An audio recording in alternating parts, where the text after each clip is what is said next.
The Helldivers 2 devs finally released the patch that we've all been waiting for. They introduced an AFK timer today, and it already seems to be doing a ton of work. I was able to get into the game at prime time today without having to wait in queue at all. It is 8:39 p.m. for reference, and I was able to get in with no issues, no queue. The player count is lower than in the past. Steam charts say that it's at 427,000 players, which is still pretty insane. That's a lot of players. In the past, it's been like 457,000, so about 30,000 less. But again, in the grand scheme of things, that's not that many players, and that's not even counting the number of players on PlayStation, which again is probably a lot. So the patch today had a bunch of fixes, and then they also listed out their known issues. And so let's go right through them. So basically, they fixed multiple crashes triggered when joining other players' ships. There are a lot of crashes when joining other players' ships. It's probably one of the riskiest things you can do right now, is it can definitely cause a crash. Joining other people, I'll have people join me when I'm running like grinding, and people's games will time out. That happens a lot. I think when I was trying to run yesterday, I had someone time out basically every single mission that we ran. At least one person would, and so that was pretty rough. I hope that fix really helped that a lot. I don't know if the timing out is the same as crashing. I know some of their games crashed, but some of them just got disconnected from my ship. They got like sent back to their own ship. So I hope to see a fix for that pretty soon as well. Next, they said they fixed a crash triggered when exiting ADS. I've never experienced this crash, but I'm sure it happens. ADSing for some reason in a lot of games can trigger like stuttering, crashing, frame drops, stuff like that. Next, they said they fixed a crash triggered when players leave a session while bombardments are active.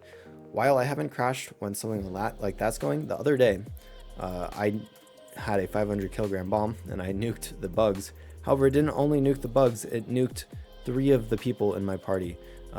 My game crashed and 2 other people's games crashed when the nuke went off. So that was pretty funny, except for the part where we couldn't get back in. And yeah, so careful when using the nuke, I guess, because it caused my game to crash and 2 other people's. So then they fixed an issue where online missions in the Galactic War Map were unselectable. I haven't had this issue at all. Honestly, the Galactic War Map's probably been one of the things with the least number of bugs that I've seen. It seems pretty well done. I really enjoy using the Galactic War Map, by the way. It really feels like it's a living world. I think it's cool that, the enemies like attack different things and we sort of have to work together as a community. It really feels great. I've been thinking about like making some shorts on it as well, like just looking at the overall war, which I might do. So then they said they fixed an issue with game guards and Steam's verify integrity step. I'd assume that this means like the verify integrity of game files. I haven't done that for the game. I haven't needed to. I know some people said that if you verify the integrity of game files, it fixed the black screen issue. I haven't had the black screen issue since that one like evening, so I haven't done that, but I have heard that some people said that fixed that. So if you like still have the black screen issue, which it shouldn't be very many people, you could try verifying integrity of game files. They said that they fixed an issue with GameGuard and Windows Firewall. Haven't had any issues with the Windows Firewall or anything. They fixed an issue preventing access to the ship management panel. Again, I haven't even heard of anyone having that issue, so interesting. They fixed an issue causing players to get stuck in the defrosting or in the ship intro cinematic. Again, I don't think I've had that issue, and I don't really know anyone, but I'm sure it happens to some people. I can definitely see getting stuck in like the ship intro cinematic for sure. They said that they fixed the crash triggered when in the process of buying Supercredits fails. I only bought Supercredits once because I really appreciated what they'd done, and I think that it was admirable that the most Supercredits you could buy was $20 worth. So I did do that. My game didn't crash, so I guess that's fine. And they fixed a crash triggered after consecutive Quickplay attempts. Again, I wouldn't use Quickplay for the time being. It seems pretty iffy. Let me know if you've had luck, like in the comments below with Quickplay, but in general, I would say group up with people in Discord. You're going to have a lot better time probably, and you won't be with randoms. It'll be with people who generally know what they're doing. And there's a ton of really good players in their main Discord, or even my Discord. Sometimes I'll run like groups for grinding and stuff if you want to join my Discord in the description below. So I would definitely do that instead of Quickplay, at least until they get it fixed, because I don't think they've gotten it fixed yet, even with the crashes that have been fixed. So they said they implemented a functionality that will kick players who remain idle for 15 minutes back to the title screen. So there you have it. There's their AFK timer. That's what we've been waiting for. Thank goodness. It looks like it's been working. I was able to get in today. So honestly, that probably should have been in from the beginning of the game, but they just didn't expect to have that many people.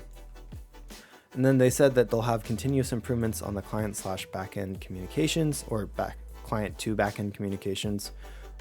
So hopefully that goes well.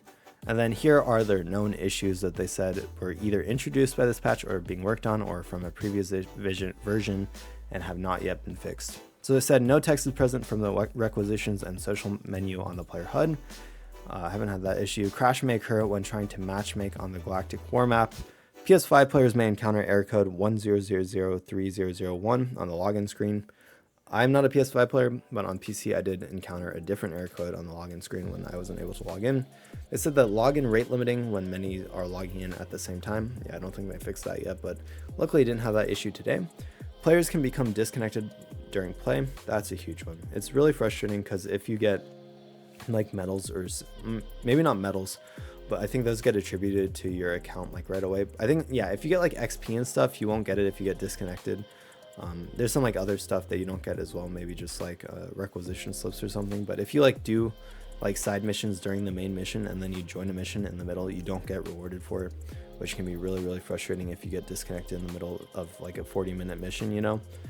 So that's a big one. I really dislike getting disconnected during play. I hope they fix that one. The other night when I was playing, I had like 3 teammates and at least one of them would be disconnected every single match. Next, they had rewards and other progress may be delayed or not attributed.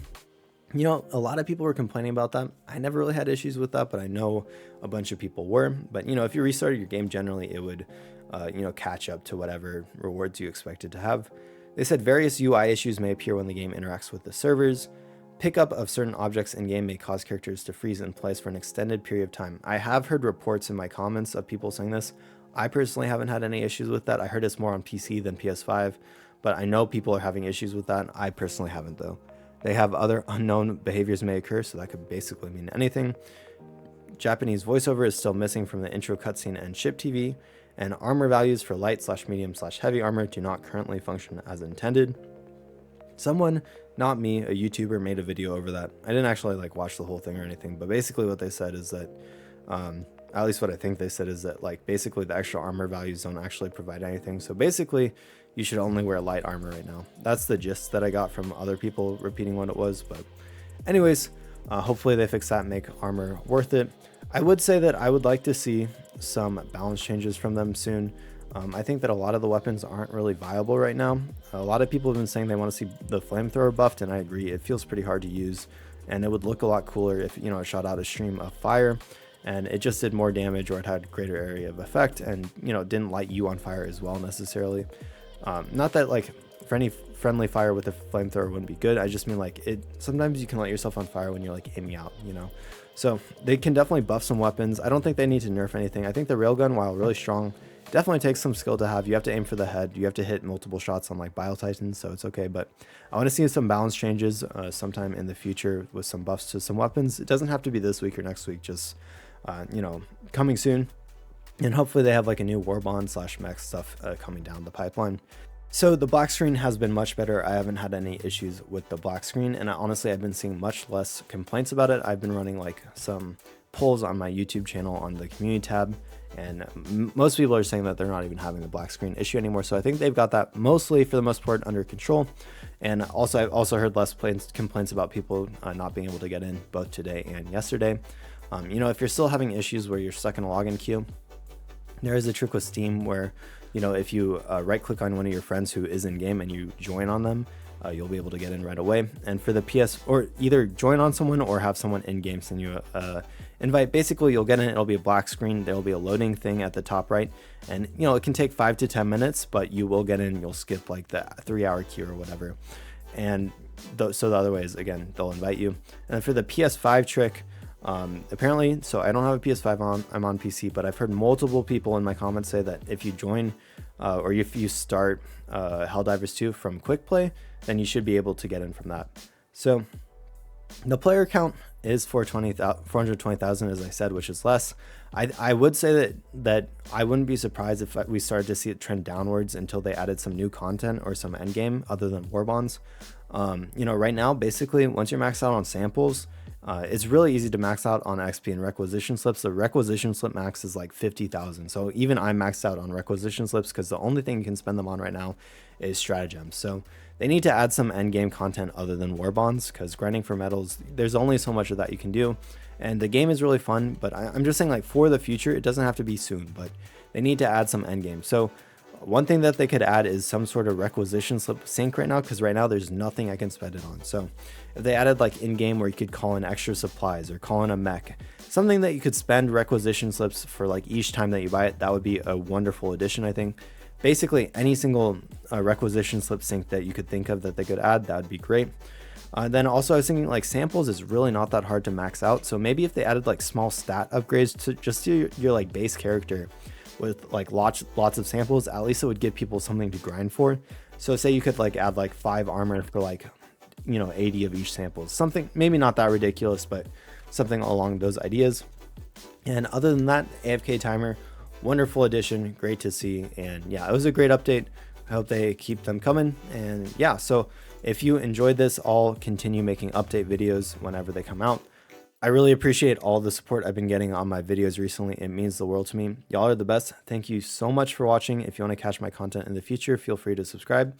And other than that, have a great day.